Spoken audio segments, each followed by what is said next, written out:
Avant d'arriver aux Urdèces, nous devons passer par la Alberca, village assez riche, de caractère féodal, qui a une grande influence sur la vie des Urdèces, dont presque tous les habitants sont tributaires de ce village.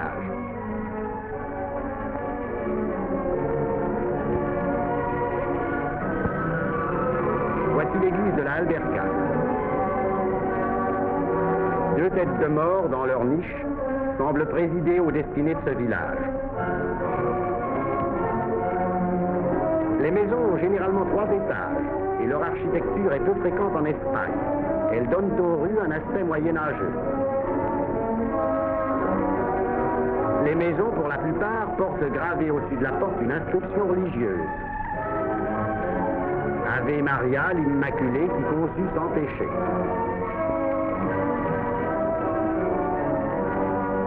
Le jour de notre arrivée, nous voyons les femmes du village en train de se peigner. Elles sont habillées de leurs plus beaux vêtements. Nous leur demandons pourquoi elles ont fait toilette. Elles nous répondent qu'il faut que nous allions sur la place de l'église, où l'on va célébrer, comme chaque année, une fête étrange et barbare. Devant la population rassemblée, les hommes les plus récemment mariés doivent chacun arracher la tête d'un coq. Entre deux angles d'une rue, l'on tend une corde, d'où pend un coq attaché par les pattes. Chacun des cavaliers passant au galop devra arracher la tête d'un coq.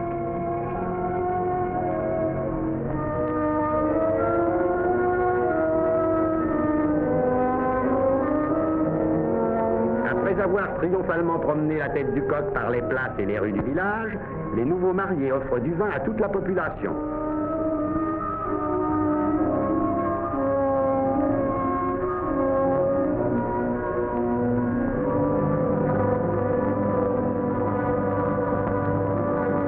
Les échansons, en même temps que du vin, distribuent des plaisirs par milliers.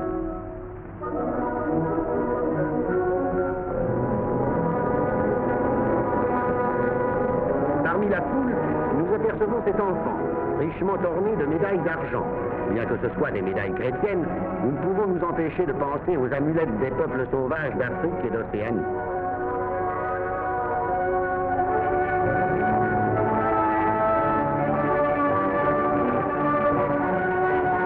Nous quittons la Alberca, où à 7 heures du soir, presque tout le monde déjà est ivre, et nous nous dirigeons vers la cime. Voici cet enchevêtrement de montagnes au sein desquelles se trouvent disséminés les 52 villages qui composent les Urdèces, avec une population totale de 8000 habitants. Pour y parvenir, il faut descendre une pente abrupte et traverser la vallée des Batuecas, habitée par un vieux moine qui vit là entouré de quelques domestiques.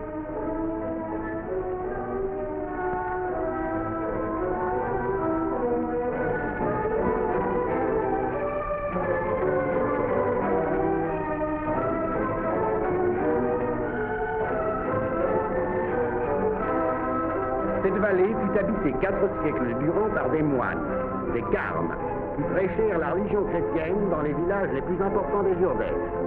Les Batuecas ont conservé des vestiges d'une vie préhistorique intense. On a trouvé dans leurs cavernes des peintures d'une exécution savante, représentant des hommes, des chèvres et des abeilles.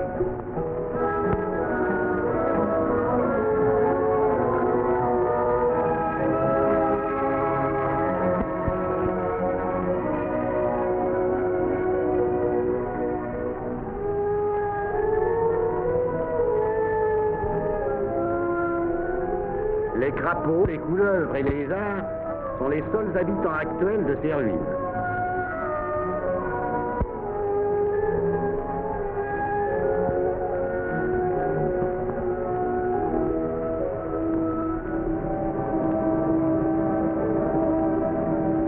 La végétation est d'une grande richesse. Plus de 200 espèces d'arbres croissent ici librement. Cependant, à 5 km de cette vallée, on ne rencontrera plus, à part quelques rares arbres fruitiers, que du cis et de la bruyère. Le couvent est entouré d'une muraille de 8 km de pourtour, qui le protège contre l'attaque des loups et des sangliers. À l'intérieur de l'enceinte formée par la muraille, se dressent, disséminées çà et là, les ruines de 18 ermitages que signalent toujours un ou plusieurs cyprès.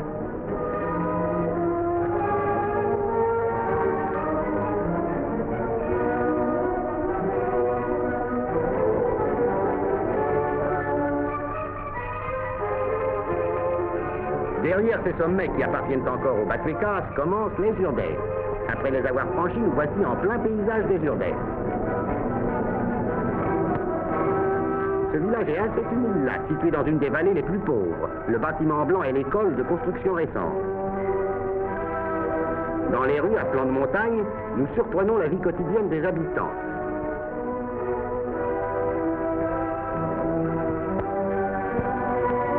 Détail curieux, dans les villages des Urdèves, nous n'avons jamais entendu une chanson. Parfois, on voit courir au milieu du village un misérable petit ruisseau qui descend de la montagne.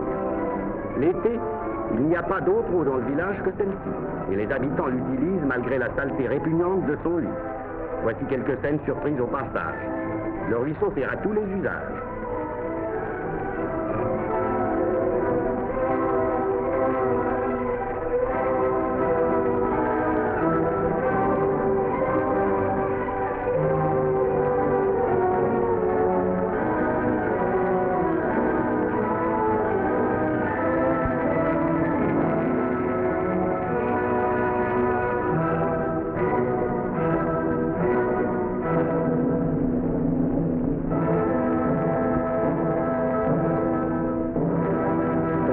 Mange un morceau de pain trempé dans l'eau.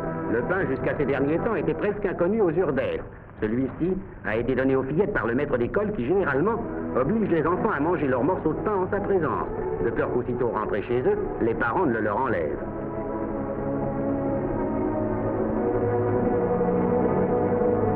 On appelle les enfants à l'école.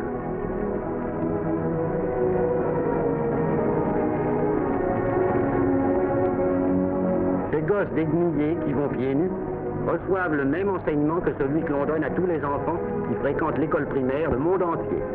Les vêtements sont importés par les Jourdanos qui émigrent pendant quelques mois de l'année sur les terres de Castille et d'Andalousie. Ils s'adonnent surtout à la mendicité. À leur retour au pays, ils partagent les lots de vêtements en échange de pommes de terre.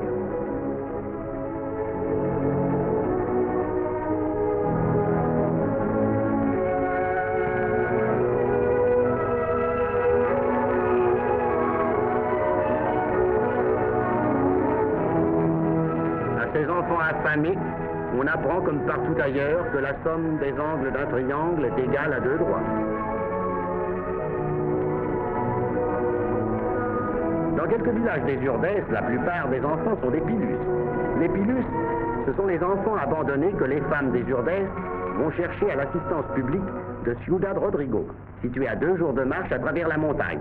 Elles se chargent de les élever en échange d'une pension de 15 pesetas par mois. Cette somme misérable servait à faire vivre toute une famille, jusqu'au jour où, il n'y a pas encore longtemps, fut interdite aux Urdèves l'industrie des pilus.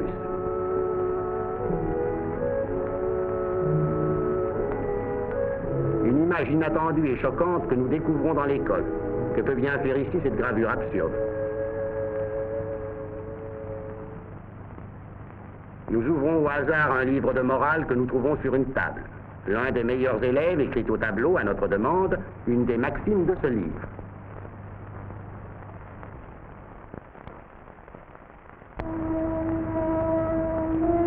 La morale que l'on enseigne à ces petits est la même que celle qui régit notre monde civilisé.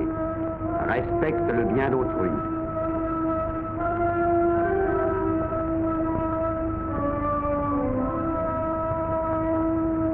Dans cette vallée relativement riche, on rencontre quelques noyers, des cerisiers et des oliviers. Ceci est le village de Martinandran. Ces croûtes que l'on voit entre les arbres et qui évoquent la carapace d'un animal fabuleux ne sont autre chose que les toits du village. À l'entrée du village, un cœur de tout nous accueille. La majeure partie des habitants sont malades. Les tableaux qui se présentent à notre vue sont d'une misère désolante.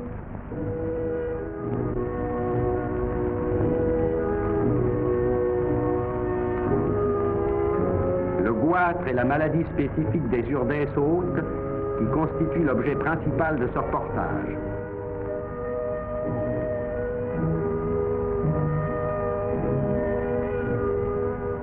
Voyez cette femme avec son goitre. Elle n'a pas plus de 32 ans.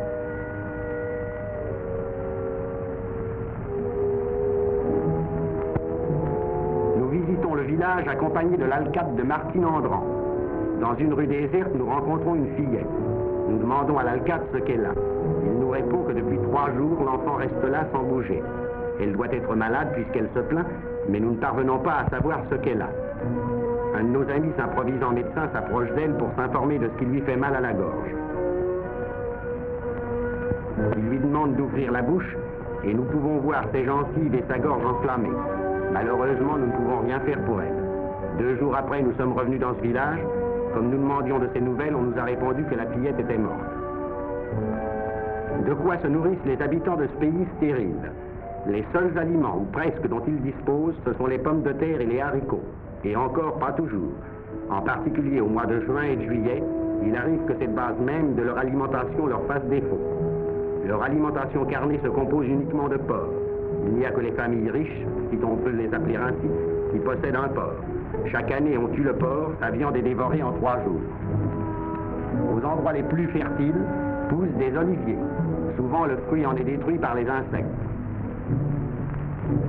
La chèvre est l'animal qui résiste le mieux dans ces parages stériles. On réserve son lait aux malades graves. Il trempe dans ce lait le pain que les mendiants ramènent de loin et que l'on garde lui aussi pour les malades.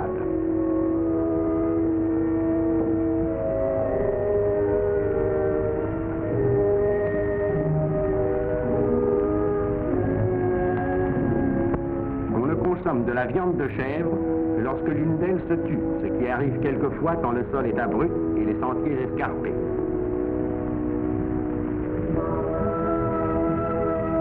La principale industrie alimentaire des Urdèces est l'apiculture, mais les ruches, pour la plus grande partie, n'appartiennent pas aux Urdanos. De plus, le miel que les abeilles extraient de la fleur de bruyère est très amer. Les propriétaires des ruches sont des gens de la Alberca. Ils ne laissent les ruches aux Urdèces que pendant l'hiver, qui est plus doux là que dans la province voisine de Salamanque. Au printemps, on transporte les ruches en Castille. À cette époque, il est courant de rencontrer une ou plusieurs bêtes chargées de ruches et qui se dirigent vers la Castille. Un jour, nous rencontrons cette arme, avec son chargement de ruches, que 2 Urdanos conduisent vers Salamanque. Un peu plus tard, tandis que nous mangeons tranquillement, nous entendons appeler au secours. Les Urdanos avaient attaché l'arbre, duquel une ruche était tombée, et l'animal avait été ensuite attaqué par les abeilles. Les mouvements désordonnés qu'il faisait pour se défendre provoquèrent la chute des autres ruches, et des essaims d'abeilles se précipitèrent sur lui. 1 heure après, l'animal était mort. 1 mois avant notre arrivée, 3 hommes et 11 mulets avaient été tués de la même façon.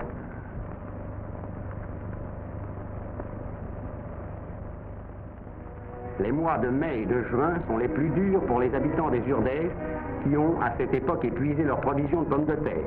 Ils se nourrissent alors de cerises, et comme la faim les empêche d'attendre qu'elles soient mûres, ils les mangent vertes, ce qui leur donne la dysenterie. C'est alors que commence l'émigration. Les hommes que la maladie ne retient pas, que les fièvres ont épargnés, partent pour la Castille ou l'Estramadour pour tenter de travailler à la moisson. Nous rencontrons quelques-unes de ces caravanes composées de 10, 30, 50 hommes, pourvus en tout et pour tout d'une couverture. Ils n'ont ni argent ni pain, et ils vont très loin, à pied, pour chercher du travail. Nous croisons, plusieurs jours après, un groupe de ces hommes qui s'en reviennent comme ils sont allés, sans argent et sans pain.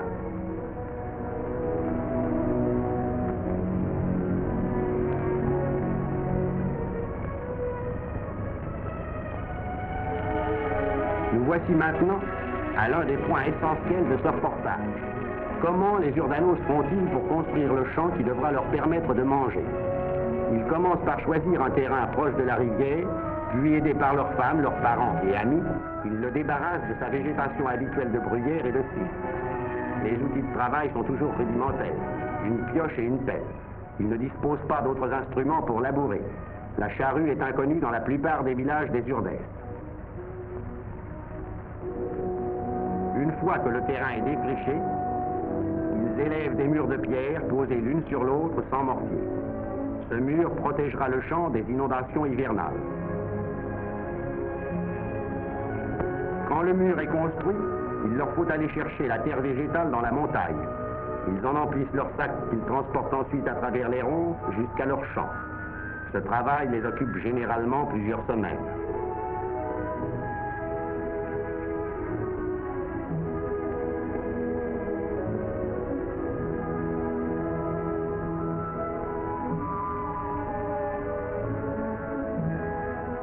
Voyez la mince couche de terre végétale qui recouvre un champ urdano.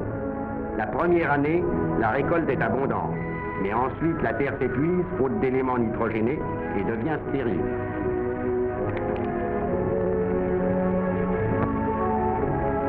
Tous les champs des Urdèses ont la forme d'étroites bandes de terre en bordure de la rivière.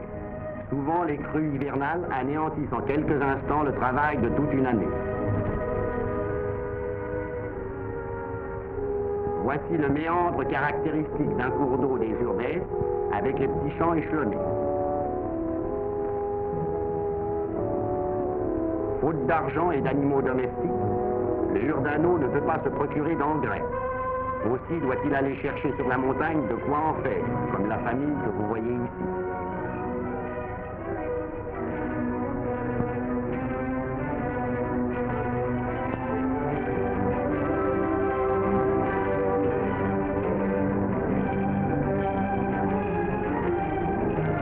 Les chemins sont difficiles et les chaussures sont rares.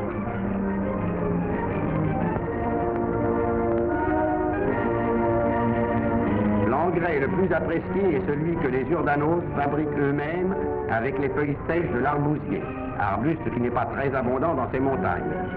Une fois arrivés à un endroit propice, ils emplissent les sacs de ces précieuses feuilles. Mais en ces endroits, la vipère est un animal très répandu. L'un de ces paysans a été piqué au doigt il y a quelques jours par une vipère en cueillant les feuilles d'arbousier. La morsure n'est presque jamais mortelle de soi-même. Ce sont les Urdanos qui, en essayant de se soigner, s'infectent parfois mortellement.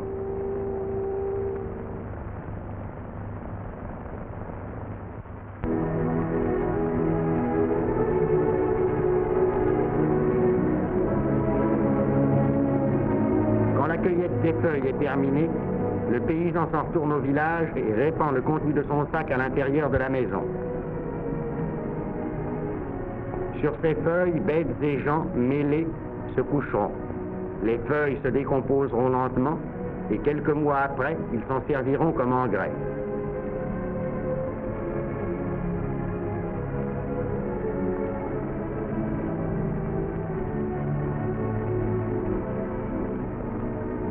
Voici la maison d'un habitant de Fragosa. Dès l'entrée, on marche sur le lit de feuilles qui ne fait jamais défaut dans les maisons des Urdanos. Intérieur caractéristique d'une maison. Les ustensiles sont primitifs et leur nombre très restreint.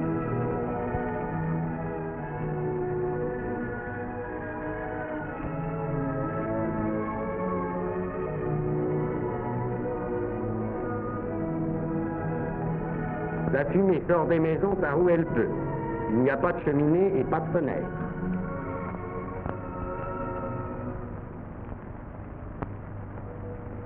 En été, les cours d'eau sont presque à sec, et ce fait est à l'origine du paludisme, transmis par le moustique Anophèle.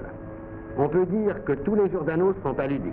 Cette maladie est à présent combattue par les médecins des 3 factories des Urdèses. La larve doit monter à la surface de l'eau pour respirer. Si elle se tient parallèlement à la surface, c'est une larve d'Anophèle. Si elle se tient perpendiculairement à la surface, c'est une larve de Culex, moustique inoffensif. L'Anophèle adulte se trouve dans toutes les maisons urdanas. on le reconnaît au fait qu'il se pose perpendiculairement au mur.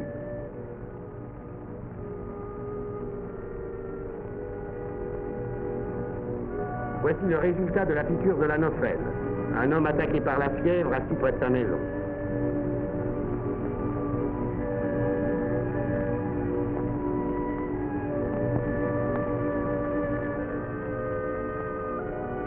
Nous rencontrons par les rues beaucoup de malades.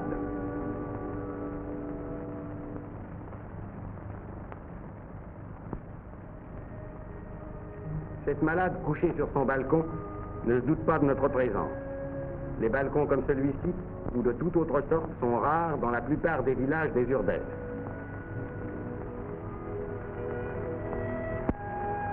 Les nains et les crétins sont en grand nombre dans les Urdèves hauts. Généralement, leur famille les emploie à garder les chèvres. Certains sont dangereux. Ou bien ils fuient l'homme, ou bien ils l'attaquent à coups de pied. On les rencontre dans la montagne vers la tombée de la nuit, alors qu'ils regagnent le village. Et nous eûmes de grandes difficultés pour arriver à filmer quelques-uns d'entre eux. Le réalisme même d'un Jurdaran ou d'un Ribera reste encore bien au-dessous d'une telle réalité. La dégénérescence de cette race est due principalement à la faim, au manque d'hygiène, à la misère et à l'inceste. Le plus petit que vous voyez ici a 28 ans.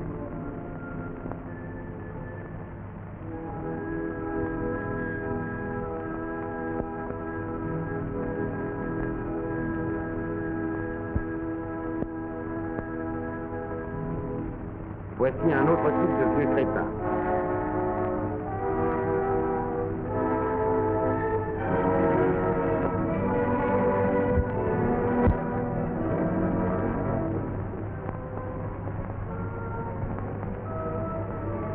Un autre crétin. Ce crétin presque sauvage, nous n'avons pu le filmer que grâce au concours d'un de nos amis urdanos qui a su amuser et calmer son interlocuteur. Un jour, nous voyons un groupe de gens devant la porte d'une maison. Un enfant venait de mourir. La mère.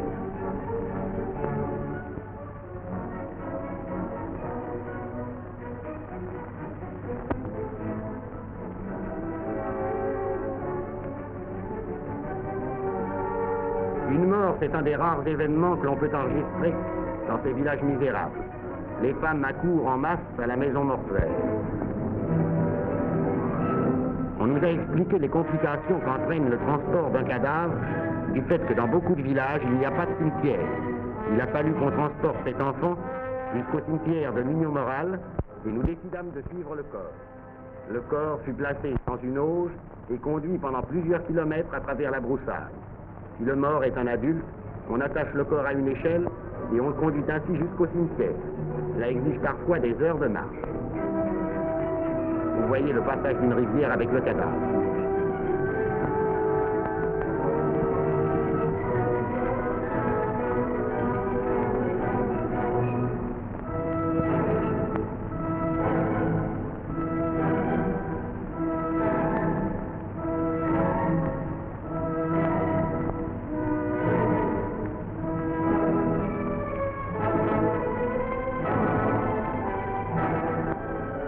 Ce cimetière nous montre qu'en dépit de la grande misère des Urdanos, leurs idées morales et religieuses sont les mêmes que dans toute autre partie du monde.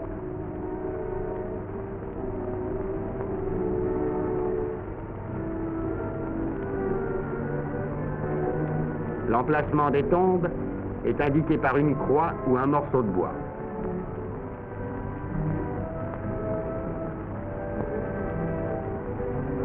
La seule chose luxueuse que nous ayons rencontrée aux Urdèves, ce sont les églises. Celles-ci se trouvent dans un des plus misérables villages.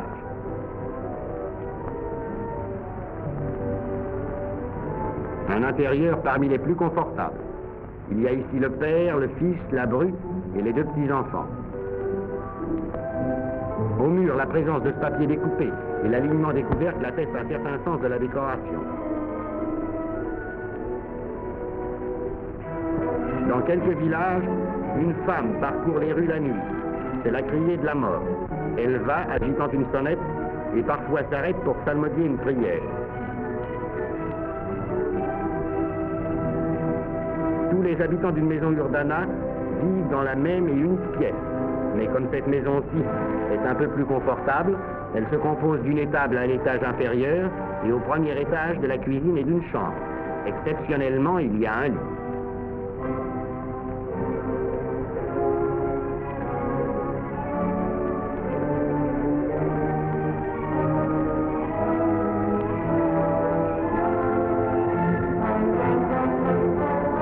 Les Urdanos se couchent tout habillés en hiver.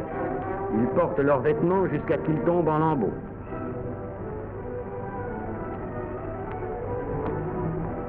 Voici ce que dit cette femme. Il n'y a rien qui tienne mieux en éveil que de penser toujours à la mort. Réciter un Ave Maria pour le repos de l'âme de... Après un séjour de 2 mois dans les Urdes, nous quittons le pays.